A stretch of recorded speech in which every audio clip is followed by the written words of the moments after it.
बुरहानपुर से, जहां CM doctor Mohan Yadav के निर्देश के बाद खेतों में सर्वे दल पहुंच गया है।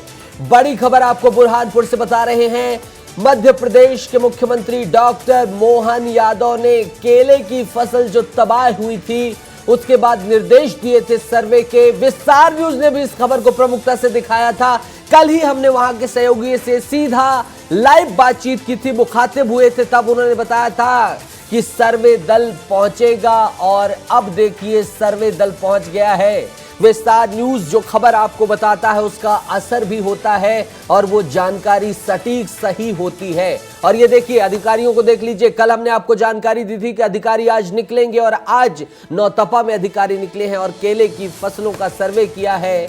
और आंधी तूफान बारिश के कारण जो केले की फसल को नुकसान पहुंचा था। मोहसिन हमारे साथ जुड़ गए, हमारे सहयोगी। मोहसिन, कल ही हमारी बातचीत हो रही थी कि अधिकारी कब निकलेंगे और आज अधिकारी निकल गए, सर्वे शुरू हो गया है। क्या क्या सर्वे किया गया है, क्या क्या समस्याएं सुनी गई हैं और आगे की क्या रणनीति बनाई है अधिकारियों ने?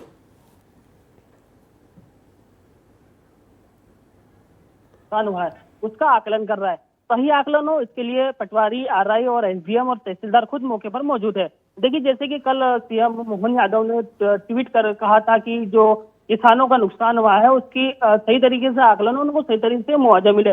जब हमने बात की कलेक्टर से तो कलेक्टर ने कहा कि 65 ऐसे गांव है जहां पर ये नुकसान हुआ है। अभी तो 1 दर्जन से अधिक गांव बताए जा रहे थे, लेकिन अभी 65 गांव आ गए। मतलब कहीं ना कहीं एक बड़ा किसान जो है कहीं ना कहीं परेशान हो रहा है और उसकी जो फसल लगी थी, जो कटने पर थी, वो पूरी तरीके से नस्तनाबूद हो गई है। और हम आपको बता दें कि आरबीसी 6-4 के तहत जो भी क्राइटेरिया बनता है उसके तहत ही किसानों को मुआवजा दिया जाएगा। अभी 3 दिन के अंदर सभी जो सर्वे दल है वो रिपोर्ट कलेक्टर को सौंपेंगे। कलेक्टर उस रिपोर्ट को प्रतिवेदन पंचनामा बनाकर आगे भेजेंगे। उसके बाद ही किसानों को उचित मुआवजा मिल सकेगा। जी, उचित मुआवजा मिले, इसी कोशिश के साथ मुख्यमंत्री ने कदम उठाया है और सुनिश्चित किया है। और विस्तार न्यूज ने भी इस खबर को लेकर जो किसानों की चिंताएं थी लगातार हम पहुंचा रहे हैं। मोहसिन, बहुत बहुत शुक्रिया जुड़ने के लिए और इस संवेदनशील, महत्वपूर्ण, अहम मुद्दे को उठाने के लिए और तमाम जानकारी विस्तार से बताने के लिए। बुरहानपुर से लगे 1 दर्जन से अधिक गाँव में केले की फसलें बर्बाद हुई थी। एसडीएम पल्लवी पौराणिक, तहसीलदार राम पगारे सहित पूरा अमला खेतों में सर्वे करने पहुंचा था। ये तस्वीरें आप देख रहे थे। और 3 दिन के भीतर कलेक्टर को केला किसानों को हुए नुकसान की रिपोर्ट करनी होगी।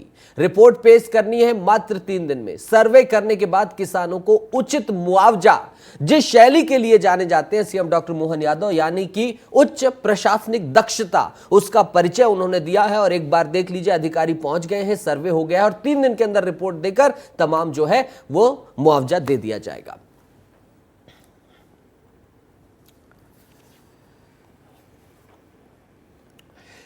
बुरहानपुर के बाद चलते हैं संस्कारधानी जबलपुर। जबलपुर से बड़ी खबर आपको बता रहे हैं, जहां निर्वाचन आयोग ने मतगणना की तैयारियां पूरी कर ली हैं।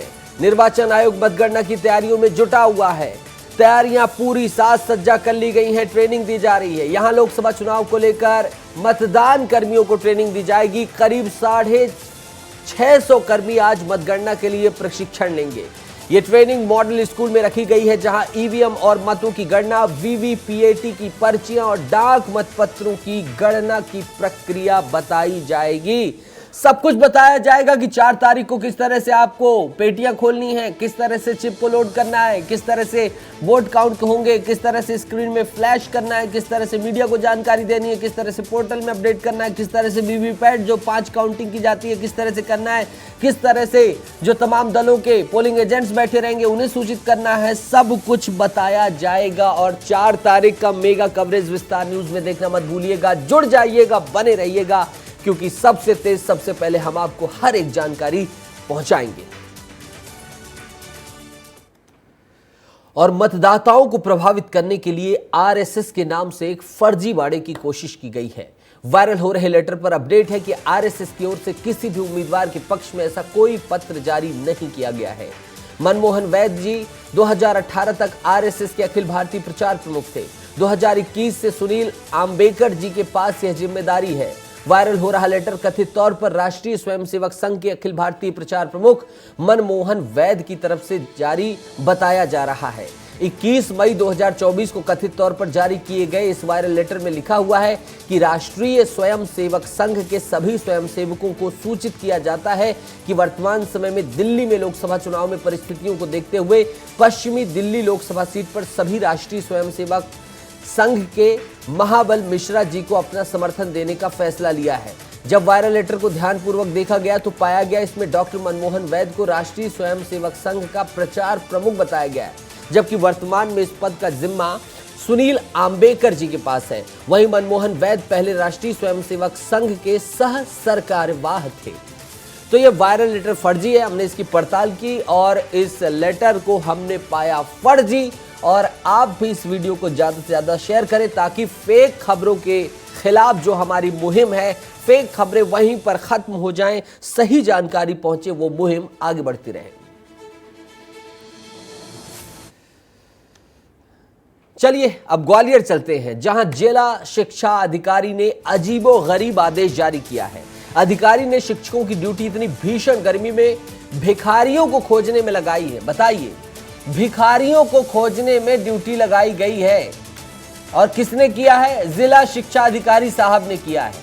आदेश में महिला एवं बाल विकास विभाग के विशेष अभियान का हवाला दिया गया है, जिस पर शिक्षक संगठनों ने नाराजगी जाहिर की है। डीईओ साहब की ये गाड़ी है, बढ़िया स्कॉर्पियो दनादन है और उन्होंने बुलेरो दिख रही है संभवतः, और उन्होंने इसमें बैठकर उतरे, कार्यालय पहुंचे और उन्होंने आदेश निकाल दिया कि जाइए और भिखारियों को ढूंढिए। बेशक जो अच्छी योजनाएं हैं उनका क्रियान्वयन होना चाहिए। महिला और बाल विकास विभाग के विशेष अभियान का जो चीज है वो होना चाहिए, लेकिन अभी चुनाव की ड्यूटी अधिकारी कह रहे हैं, मतगणना है और फिर मतगणना के बाद जो है तमाम गर्मी को देखते हुए स्कूल की छुट्टियां की गई हैं। ऐसे में इस आदेश को जारी करना न्यायोचित नहीं है, ये तमाम शिक्षकों का कहना है जो ग्वालियर के हैं। ग्वालियर से ही खबर है, जहां मॉल, गेम जोन, सिनेमा घरों, ऑडिटोरियम, अस्पताल और मार्केट में फायर मॉक ड्रिल किया जाएगा। गुजरात के राजकोट टीआरपी गेम जोन में हुए भीषण अग्निकांड में 27 लोगों की मौत के बाद मॉक ड्रिल का निर्णय लिया गया है। ऐसे सभी जगह जहां लोगों का आना जाना लगा रहता है, वहां पर लगातार 30 दिन अभियान चलाकर फायर मॉक ड्रिल किया जाएगा। मॉक ड्रिल फायर ट्रेनिंग की 1 दिन पहले या 4 घंटे पहले सूचना दी जाएगी। साथ ही इन सभी स्थानों के संचालकों को फायर सेफ्टी सिस्टम अपडेट करने के लिए भी जागरूक किया जाएगा। तो एक अच्छी पहल है। जिस तरह से अग्निकांड की खबरें आ रही हैं, कई जगह आग लग रही है और बाद में देखा जाता है कि उस तरह की ट्रेनिंग नहीं थी, उस तरह के इक्विपमेंट्स नहीं हैं, उस तरह की चीज़ें नहीं हैं। तो एक कोशिश की जा रही है प्रशासन के द्वारा कि मॉक ड्रिल के माध्यम से उन जो अव्यवस्थाएं हैं और जो ट्रेनिंग नहीं है, इन सब चीज़ों को दुरुस्त किया जा सके। और बड़ी खबर बता रहे हैं आपको, मध्य प्रदेश में सीएम के निर्देश पर नगरीय निकाय अमला एक्शन मोड में नजर आ रहा है। निगम अमले ने मांस मछली की अवैध दुकानों पर कार्रवाई की है। करीब 1739 अवैध दुकानों पर यह कार्रवाई हुई है और एक दिन में 2,47,430 रुपए वसूले गए हैं। आगे भी खुले में मांस बेचने पर यह कार्रवाई होगी। सीएम बनते ही डॉक्टर मोहन यादव ने पहला आदेश जो है जारी किया था। पहले कुछ आदेशों में यह आदेश था कि खुले में जो मांस विक्रय है वो नहीं किया जाएगा और दूसरी चीज लाउड स्पीकर की जो धार्मिक स्थलों पर तीव्रता है उसे नियंत्रित किया जाएगा। और समय के साथ इस आदेश का क्रियान्वयन ठंडा पड़ गया, धीमा पड़ गया और अब जब मतदान हो गया है मध्य प्रदेश में, तब एक बार फिर से CM doctor Mohan Yadav action mode में आ गए हैं। और जो कार्रवाई हुई है उसे लगातार आप देख लीजिए, एक दिन में 2,47,000 रुपए वसूला गया जुर्माना। जो खुले में मांस विक्रय करते हैं, मछली विक्रय करते हैं, ऐसी दुकानों पर कार्रवाई की गई है। नगरीय निकाय अमला एक्शन मोड में नजर आ रहा है। इधर भोपाल पुलिस को बड़ी कामयाबी हाथ लगी है। पुलिस बल ने आईपीएल फाइनल पर सट्टा लगाते हुए 6 युवकों को गिरफ्तार किया है। युवक शाहपुरा के एक मकान में बैठकर यह कारनामा कर रहे थे, जिसके बाद पुलिस ने दबिश देकर सट्टा खेलते हुए 6 युवकों को रंगे हाथों पकड़ा है। उनके पास से 6 मोबाइल, लैपटॉप भी बरामद किए गए हैं। युवकों के लैपटॉप से सट्टे का 1 करोड़ से अधिक का हिसाब मिला है। 1 करोड़, सोचिए। आगे की कार्रवाई के लिए पुलिस आरोपियों से पूछताछ कर रही है।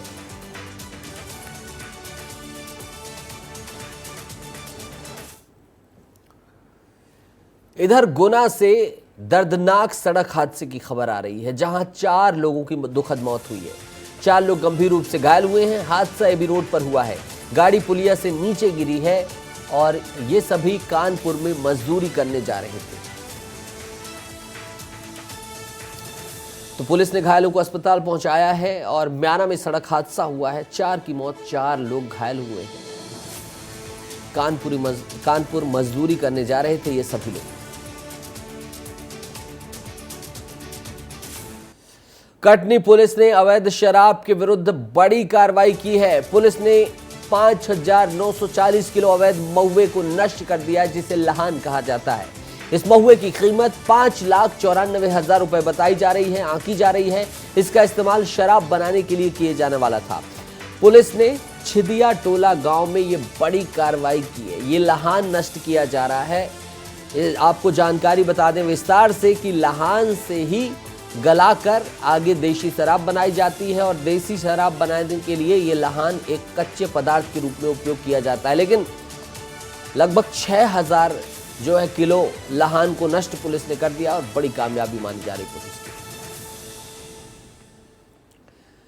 खबर खंडवा से है, जहां जल संकट को लेकर कांग्रेस ने कोतवाली पहुंचकर स्थानीय नगर निगम के खिलाफ एफआईआर की मांग की है। इतना ही नहीं, नगर निगम में नेता प्रतिपक्ष मल्लू राठौर मोबाइल टावर पर चढ़ गए हैं। मल्लू राठौर का कहना है कि जब तक दोषियों के खिलाफ एफआईआर नहीं होती वो टावर से नहीं उतरेंगे। पिछले 5 दिनों से शहर में जल संकट गहराया हुआ है। नर्मदा जल परियोजना में हुए कथित भ्रष्टाचार के खिलाफ कांग्रेस लगातार प्रदर्शन भी कर रही है।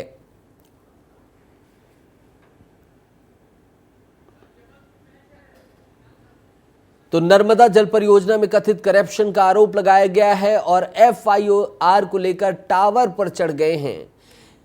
एफआईआर को लेकर टावर पर चढ़ गए हैं ये, और इनका कहना है कि जब तक एफआईआर नहीं होगी तब तक हम नीचे नहीं उतरेंगे।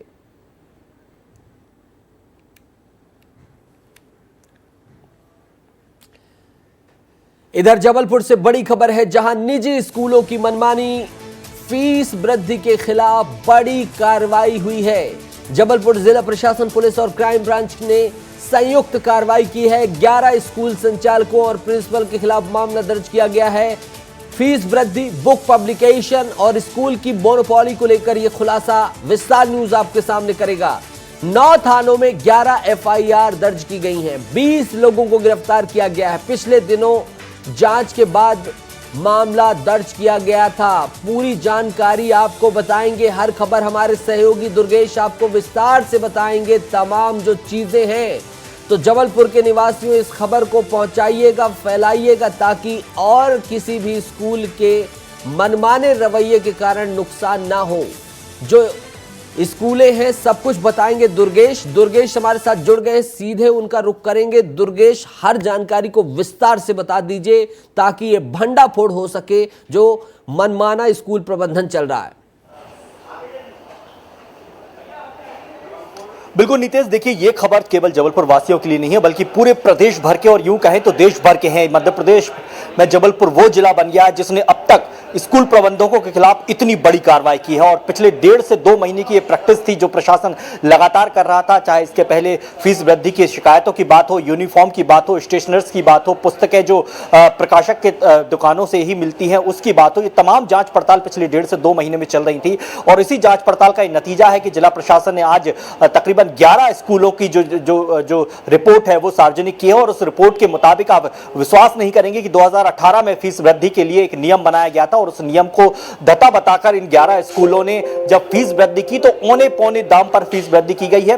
अंदाजा लगाया सकता है नितेश कि 50% से ज्यादा की फीस वृद्धि इन निजी स्कूलों के द्वारा की गई है। जो आंकड़ा प्रशासन ने जारी किया उसके मुताबिक इन 11 स्कूलों ने 50% से ज्यादा फीस की और 21,000 बच्चों से 81 करोड़ 30 लाख रुपए वसूले हैं पिछले कुछ सालों में। और ये आंकड़े इस बात की ओर इशारा करते हैं कि किस तरीके से आंख मूंद कर लोगों को लूटा जा रहा था, स्कूल प्रबंधकों के द्वारा बच्चों को लूटा जा रहा था, अभिभावकों की जेब पर डाका डाला जा रहा था। और एक अनुमान प्रशासन ने निकाला है कि जबलपुर में 1037 निजी स्कूल हैं और अगर निजी स्कूलों में 60% स्कूल भी अगर गलती कर रहे हैं तो उसका आंकड़ा 230 करोड़ के ऊपर पहुंच जाता है। लेकिन फिलहाल यह अनुमानित आंकड़ा है, लेकिन जो 11 स्कूलों की जांच पर निकलकर सामने आया उसमें 81 करोड़ रुपए इन्होंने वसूल किए हैं। अब आगे क्या, देखिए प्रशासन ने इस पूरे मसले पर बेहद गंभीरता से एक्शन लिया है। 11 स्कूलों के प्रिंसिपल, कर्मचारियों, अभिभावकों, माफ कीजिएगा, जो उनके अधिकारी थे, जो उनके प्रिंसिपल थे, ऐसे 11 स्कूलों के 80 लोगों को आरोपी बनाया गया है। इसमें प्रकाशक भी शामिल है, पुस्तक विक्रेता भी शामिल है, स्टेशनरी के विक्रेता भी शामिल है और ऐसे 80 लोगों को आज आरोपी बनाया गया है, जिसमें से 20 लोगों को गिरफ्तार भी कर लिया है। 420 की धारा के तहत अन्य धाराओं के समेत 9 थानों में एफआईआर दर्ज की गई है, जो जिला शिक्षा विभाग के द्वारा दर्ज कराई गई है। और एक अच्छी पहल, इसे हम कह सकते हैं, एक बेहतर परिणाम निकलकर सामने आया है जिला प्रशासन की इस पूरी प्रैक्टिस का, कि जो आज यहां पर एफआईआर दर्ज की गई, क्योंकि अमूमन इस तरह की केवल शिकायत होती थी और शिकायतें डस्टबिन में चली जाती थी। लेकिन पहली बार ऐसा हम कह सकते हैं नीतीश के मध्य प्रदेश में पहली इतनी बड़ी कार्रवाई हुई है, जब 11 स्कूलों के 20 लोगों को गिरफ्तार कर लिया गया है, 80 लोगों पर एफआईआर दर्ज की गई है और आगे कार्रवाई होगी। दूसरी बड़ी बात नीतीश, इस पूरे मसले पर प्रशासन ने एक अच्छी बात यह कही है कि इन 11 स्कूलों को निर्देश दिए हैं कि वो फीस वापसी करें। जो असंभव बात होती थी उसे प्रशासन जो है संभव करके दिखा रहा है। इन स्कूलों को अब अभिभावकों को फीस लौटानी होगी, जिन खातों से पैसा इन स्कूलों के खातों में आया होगा उसी खाते में वापस देना होगा। 30 दिन की समय अवधि दी गई है, हर अभिभावक जो है आवेदन कर सकता है और उसके मुताबिक उसे फीस वापसी होगी। यानी कि बड़ी राहत हम कह सकते हैं नीतीश उन अभिभावकों के लिए दुर्गेश, जो दिन रात मेहनत बिल्कुल राहत की बात है, लेकिन नाम भी हम लेना चाहेंगे। Christ church boys school, Gyan Ganga school, state field international school, little world school, Chaitanya school, Saint Aloysius school Saliwada, Saint Aloysius Ghamapur, Saint Aloysius Sadar, Christ church Ghamapur. नाम मैं इसलिए ले रहा हूं दुर्गेश, क्योंकि मैं भी जबलपुर में रह चुका हूं। ये वो स्कूल है जहां पढ़ने के लिए छात्र मरते हैं, पेरेंट्स परेशान होते हैं। यहां एडमिशन पाना एक दिग्स्वप्न की तरह होता है, लेकिन जहां आप सपनों का शहर बसा रहे थे वहां इस तरह से लूट मची हुई थी, यह आपने खुलासा किया है। बिल्कुल नीतीश, देखिए जबलपुर शहर के 11 स्कूल मामूली स्कूल नहीं है, ये छोटे मोटे स्कूल नहीं है। अच्छी बात यही है कि प्रशासन ने जब हाथ डाला तो इतने बड़े स्कूलों पर डाला कि जो मिसाल बन गए हैं। और इसी मिसाल के तहत ये जो 11 स्कूलों के जिनका हमने अभी नाम लिया है, ये बड़े नामी ग्रामी स्कूल है। इन स्कूलों में पढ़ाना एक अभिभावक का सपना होता है अपने बच्चों को, और ये उम्मीद होती है कि अगर इन स्कूलों में बच्चा पढ़ेगा तो वो बेहतर शिक्षा हासिल कर पाएगा, भविष्य बेहतर बना पाएगा। लेकिन उसके लिए उस अभिभावक को कितनी बड़ी कीमत चुकानी पड़ती है इसका अंदाजा हम लगा सकते हैं, क्योंकि चाहे वो अमीर हो, चाहे गरीब हो, चाहे मध्यम वर्गीय हो, हर अभिभावक ये सोच। ठीक है दुर्गेश, व्यस्तता है और इस खबर का आप भंडाफोड़ लगातार कर रहे हैं। पता चला है कि आपको और भी अधिकारियों से तफ्तीश करनी, जानकारी लेनी है, क्योंकि विस्तार न्यूज हर खबर प्रमुखता से दिखाता है। बहुत बहुत शुक्रिया जुड़ने के लिए और बहुत बहुत आपको शुभकामनाएं आगे इस खबर पर और भंडाफोड़ करने के लिए। बहुत बहुत धन्यवाद। इंदौर से इस वक्त बड़ी खबर आ रही है, जहां ईडी ऑफिस के बाहर कांग्रेस का प्रदर्शन है। नर्सिंग कॉलेज फर्जीवाड़ा नगर निगम में ड्रेनेज घोटाला को लेकर यह प्रदर्शन हो रहा है। सभी घोटाले की ईडी से जांच करवाने की मांग है। बड़ी संख्या में ईडी ऑफिस के बाहर कांग्रेस के कार्यकर्ता पहुंच गए हैं। तो ईडी ऑफिस के बाहर प्रदर्शन कर रही है कांग्रेस पार्टी। इस वक्त इंदौर से बड़ी खबर आपको बता रहे हैं। नर्सिंग कॉलेज फर्जीवाड़ा नगर निगम में ड्रेनेज घोटाले को लेकर प्रदर्शन। बहुचर्चित नगर निगम घोटाला, स्वच्छता की जो है सिक्सर लगा चुका इंदौर। यहां पर कथित रूप से फर्जी बिल का बड़ा घोटाला सामने आया था, जिसे लेकर लगातार कांग्रेस यहां के निकाय प्रशासन को घेर रही है और अब घोटाले की जांच ईडी से कराने की मांग की जा रही है। बड़ी संख्या में ईडी ऑफिस के बाहर कांग्रेस के कार्यकर्ता पहुंचे हैं। पुनीत से सीधा हम पुनीत का रुख करेंगे, इंदौर का रुख करेंगे। क्या पुनीत, अगर आप घटना स्थल में होंगे तो जरूर बात करिएगा उन लोगों से, अगर वहां पर अब आप नहीं हैं तो क्या कुछ प्रदर्शन की ये खबरें आ रही हैं, कितनी संख्या में वहां पर कार्यकर्ता पहुंचे हैं और उनकी क्या मांग है, ईडी की कार्रवाई को छोड़कर और क्या चीजें कह रहे हैं? देखिए, अब प्रदर्शन तो खत्म हो चुका है और सभी कांग्रेसी भी अपने स्थानों पर लौट चुके हैं, लेकिन जो ईडी का ऑफिस है वहां तक भी उनको नहीं जाने दिया गया। प्रशांत, देखिए, ईडी का ऑफिस जो है एमटीएच कंपाउंड में है, फर्स्ट फ्लोर पर है, लेकिन उसके नीचे ग्राउंड फ्लोर पर ही पुलिस ने तमाम कांग्रेसियों को रोक दिया। कांग्रेसियों में बात करें तो मुख्य तौर पर पूर्व मंत्री सज्जन सिंह वर्मा और इंदौर कार्यवाहक अध्यक्ष देवेंद्र सिंह यादव और कई सारे बड़ी संख्या में कांग्रेसी पहुंचे थे, क्योंकि चुनाव के बाद से अब कांग्रेसी काफ़ी एकजुट नजर आ रहे हैं। जितने भी प्रदर्शन हो रहे हैं उसमें उनकी संख्या भी नजर आ रही है। तो 4 मामलों को लेकर ये ईडी को ज्ञापन देने गए थे, जांच की मांग चाहते थे। जो नर्सिंग घोटाला हुआ है, नर्सिंग कॉलेज घोटाला, उसको लेकर, इसके अलावा मेडिकल कॉलेजेस के जो घटिया निर्माण हो रहे हैं उसको लेकर, नगर निगम इंदौर में हुए घोटाले को लेकर और एक ईएसबी घोटाले को लेकर कांग्रेसी चाहते हैं कि ईडी इसकी जांच करे। जिस तरह से देश भर में तमाम घोटालों की जांच ईडी कर रही है, तो इनकी भी ईडी जांच कर। ठीक है, पुनीत हमारे साथ लगातार ये जानकारी साझा कर रहे हैं। पुनीत से हम फिर से जुड़ने की कोशिश करेंगे, लेकिन एक बार फिर से आ गए पुनीत, तकनीकी बाधा आ गई थी, कंटिन्यू करें आप। जी, देखिए, जो ईडी के अधिकारी है वे ज्ञापन लेने के लिए कांग्रेसियों के पास नहीं पहुंचे, तो कांग्रेसियों ने पिलर पर ही ज्ञापन चिपका दिया। देखिए, ईडी के अधिकारी हैं वो इस तरह से जांच नहीं करते कि आप उन्हें आवेदन दें और वो किसी की जांच शुरू कर दें। यह काम पुलिस का और दूसरी एजेंसीज का होता है। ईडी को जो शासन की ओर से मिलता है उस मामले की ही ईडी जांच करती है या फिर छापे की कार्रवाई करती है। ऐसे में ये बात भी सही है कि जो जिस तरह के घोटाले हुए हैं मध्य प्रदेश में, इनकी निश्चित तौर पर ईडी को भी जांच करने की आवश्यकता है, ताकि खुलासा हो सके कि इन घोटालों में कौन शामिल है। नितेश, तो पुनीत, आप क्या कहना चाह रहे हैं कि कांग्रेस वाले जानते नहीं है क्या कि ईडी इसकी कार्रवाई ऐसे नहीं करती है? जानते हैं, लेकिन कहीं पे तीर कहीं पे निशाना वाली बात है ना। बिल्कुल, देखिए, कांग्रेसियों को इस बारे में जानकारी है। इसके पहले भी इंदौर में कांग्रेसियों ने एक बार प्रदर्शन किया था, यूथ कांग्रेस ने। तब यूथ कांग्रेस के जो कार्यकर्ता है वे ईडी के दफ्तर तक पहुंचने में कामयाब हुए थे, तो उनकी जमकर पिटाई भी पुलिस ने की थी, जिसके वीडियो भी उस समय सामने आए थे। तो कांग्रेसी इस बात को अच्छे से जानते हैं कि ईडी के अधिकारी इस तरह से ज्ञापन पर कोई जांच शुरू नहीं करते हैं। यदि ऊपर से आदेश आता है तो फिर ईडी के अधिकारी करेंगे, लेकिन अप्रत्यक्ष रूप से कहीं ना कहीं ये बताया जा रहा है कि ईडी हर जगह तो कार्रवाई कर रही है, लेकिन यहाँ क्यों नहीं कर रही है। बहुत उम्दा जानकारी आपने दी है, तमाम विश्लेषण दिया पुनीत, उसके लिए बहुत बहुत शुक्रिया, बहुत बहुत धन्यवाद आपका।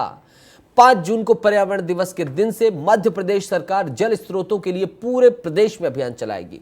गंगा दशहरा यानी कि 16 जून तक चलने वाले इस अभियान के 12 दिनों में जिलों में नदी, कुआं, तालाब, बावड़ी जैसे जल स्रोतों को साफ रखने के लिए इनके गहरीकरण के काम किए जाएंगे।